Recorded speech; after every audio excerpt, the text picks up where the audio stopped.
I want to hear from the Cruz camp right now. Ron Nehring, the campaign's national spokesman, with us now. Ron, thanks for your patience and joining us.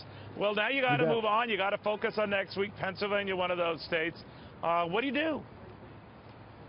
Well, I think we're about the top of the sixth inning in this game starting tomorrow. And, you know, of course, we have the Northeast primary on April 26th. We've already launched our campaign in Maryland. We're in Philadelphia, Pennsylvania today.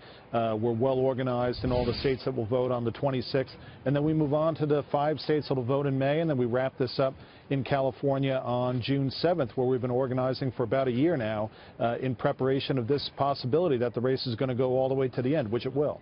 So you still think it will? I mean, you lost by a bigger margin than obviously you had hoped and thought maybe even 2 weeks ago after the big win. What happened? Do you think the New York values, if you had your druthers, the candidate should have never said that? You know, I don't think it really changed the outcome in the state, at least in terms of how many delegates, you know, are coming out of the state at all. I think the bigger loser tonight was John Kasich, who had really kept on telling everybody that he would, you know, be able to pull, you know, delegates out of the state. And it doesn't look like that will happen either. He came in a strong second, a lot stronger than your guy. Well, but in that case, it doesn't get him anywhere in terms of, you know, everybody's talking about how this is such a delegate fight. It doesn't look really like either of them are going to get many delegates. So if it's a big sweep, if it's a big sweep, though, for Trump, I mean, that puts you further behind the 8 ball, right?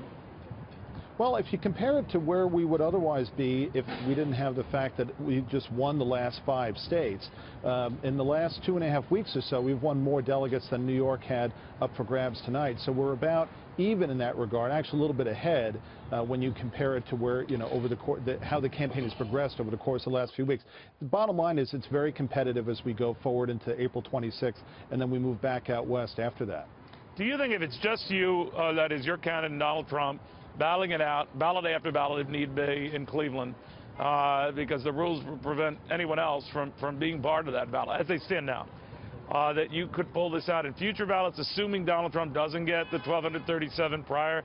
I mean, if it's just the two of those guys going at each other, that one of them eventually cobbles that together, just mano a mano?